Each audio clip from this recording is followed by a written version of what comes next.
বিদেশ গিয়ে পরিবারের ভাগ্য বদলের স্বপ্ন, আর সেই স্বপ্নকেই পুঁজি করে সিলেটে চলছে ভয়ঙ্কর প্রতারণা। চটকদার বিজ্ঞাপন আর মিষ্টি কথায় বিশ্বাস করে সাধারণ মানুষ তুলে দিচ্ছেন লক্ষ লক্ষ টাকা, আর তাদের কষ্টার্জিত সেই টাকা নিয়েই চম্পট দিচ্ছে কথিত সব ট্রাভেল এজেন্সি। 3-4 কোটি টাকা হইব তারা বাগা মারছে। খুবই মর্মান্তিক। রানিং গাড়িটা বেশি তাই টাকাগুলা দিচ্ছে। অবস্থা মানে খুবই খারাপ। ঋণ আইনা দেবো হয়েছে টাকাটা। বেঙ্গল সাতার মধ্যে জেলা ভাই ট্রাভেলস এজেন্সি লইয়া বইতা হয়, মানে প্রশাসন হস্তক্ষেপ আমরা কামনা করলাম। কোনো ধরনের ইলিগ্যাল কাউকে আমরা ছাড় দেব না। সিলেটে এখন বেঙের ছাতার মতো গড়ে উঠছে অসংখ্য ট্রাভেল এজেন্সি। চটকদার বিজ্ঞাপন, মিষ্টি কথা আর বিদেশ যাওয়ার স্বপ্ন দেখিয়ে সাধারণ মানুষের কাছ থেকে হাতিয়ে নেওয়া হচ্ছে কোটি কোটি টাকা। এদের কারোর নেই বৈধ লাইসেন্স, তো কারণেই স্থায়ী অফিস। তবুও দালাল আর সামাজিক যোগাযোগ মাধ্যমকে ব্যবহার করে চালিয়ে যাচ্ছে প্রতারণার জাল। তো ফেসবুকও ভাই তারা এড দেয় যে আমরা ওলা বিষয় হয়েছে, আইজ একটা বিষয় হয়েছে, খাইলোটা বিষয় হয়েছে।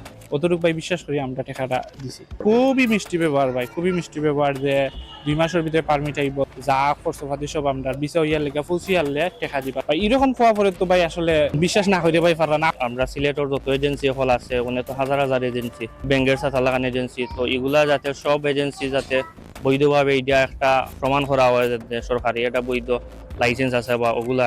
সম্প্রতি এমনই এক অভিযোগে সিলেট মহানগরীর উপশহরের একটি ট্রাভেল এজেন্সি এমএক্স অ্যাসোসিয়েটের প্রধান লিমনকে গ্রেপ্তার করেছে পুলিশ। কানাডা, পর্তুগাল সহ ইউরোপের বিভিন্ন দেশে ওয়ার্ক পারমিট ও ভিজিট ভিসা দেওয়ার আশ্বাসে তারা কোটি কোটি টাকা নিয়েছে বলে অভিযোগ ভুক্তভোগীদের। এমএক্স অ্যাসোসিয়েশন ওখানে গেছিলাম, কানাডার একটা অ্যাপ্লাই করার লাগে। টাকা তারা দিয়েছে 1,85,000 টাকা। এখন আমি আইসি টাকাগুলো রিটার্ন নিয়ে দেখা যায় এখানে অফিস বন্ধ, তো আইতনা বাকি গেছে। কিন্তু এক পর্যায়ে গ্রাহকরা অফিসে এসে দেখেন তালাবদ্ধ অফিস, বন্ধ মোবাইল নম্বর, আর উধাও হয়ে গেছে তাদের স্বপ্ন ও কষ্টার্জিত অর্থ। আমি দিয়েছিলাম পর্তুগালও লাগে।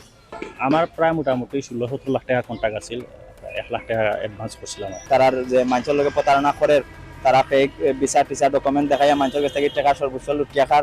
আমরা ফোন দিছি, ফোন ধরছে, ফোন ধরার বাদে হয়েছে না, এটা কোনো প্রবলেম না। আজকে আইসি আইয়া দেখি তারা প্রতিষ্ঠানের মাঝে তালা মারা।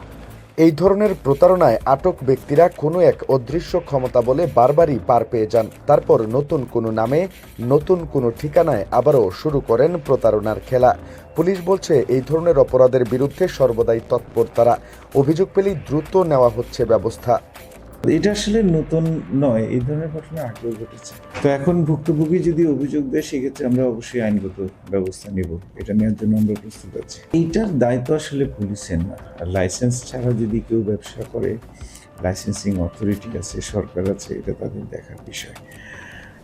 তো আমাদের এখানে যদি আইনগত কোনো ব্যত্যয় বা কোনো অপরাধ যদি ঘটে থাকে, সেক্ষেত্রে আমরা ইন্টারভেনশন করব। শুধু এমএক্স অ্যাসোসিয়েট নয়, এর আগেও সিলেটে একের পর এক ট্রাভেল এজেন্সির বিরুদ্ধে উঠেছে প্রতারণার অভিযোগ। কিন্তু প্রশ্ন হচ্ছে, কেন থামছে না এই প্রতারণা? কোনো ধরনের ইলিগ্যাল কাউকে আমরা ছাড় দেব না। আমি প্রশাসনিকভাবে আমরা একটা সিদ্ধান্ত নেব। নিশ্চয়ই এখন তো আর খালপাত প্রতিনিধিত্ব বন্ধ হয়ে যাবে, কাউকে পাবো না। ঈদের পরপরই ইনশাআল্লাহ অ্যাকশন দেখবে। বিদেশে গিয়ে পরিবারের মুখে হাসি ফোটানোর স্বপ্ন দেখেছিলেন তারা, কিন্তু আজ সেই স্বপ্ন ভেঙে তারা নিঃস্ব, অসহায়। প্রবাসী অধ্যুষিত সিলেটের হাজারো মানুষের একটাই প্রশ্ন, আর কত পরিবার এভাবে প্রতারণার শিকার হবে? অবৈধ ট্রাভেল এজেন্সির বিরুদ্ধে এখনই কঠোর ব্যবস্থা নেওয়ার দাবি সাধারণ মানুষের। জেনমন্দর ও নই বেঙ্গল সাতার মধ্যে জেলা ভাই ট্রাভেলস এজেন্সি লইয়া বইতা হয়। এটার ভাই একবার প্রশাসন থেকে একটা মানে প্রশাসন হস্তক্ষেপ আমরা কামনা করলাম। প্রশাসনের যদি এগুলা আগে থেকে প্রোটেক্ট করিয়া রাখতা, যে আমরা লাইসেন্সবিহীন বা লাইসেন্স ছাড়া যারা এর আর কোনো এজেন্সি বইতো না, এগুলা তারা ইয়ে হতো, আমরা অবশ্যই অথরাইজ পার্সনের কাছে গেলাম। না হলে বিদেশ যাওয়ার স্বপ্নকে পুঁজি করে প্রতারণার এই অন্ধকার ব্যবসা চলতেই থাকবে। স্বপ্ন হারিয়ে আজ নিঃস্ব সিলেটের অনেক পরিবার। তাই নগরবাসীর প্রত্যাশা তাদের স্বপ্ন আর আবেগ নিয়ে আর যেন কেউ ছিনিমিনি খেলতে না পারে। তাই প্রয়োজন দ্রুত সংশ্লিষ্ট কর্তৃপক্ষের পদক্ষেপ। সিলেট থেকে নিবেন্দু তালুকদার, সিলেট ভিউ।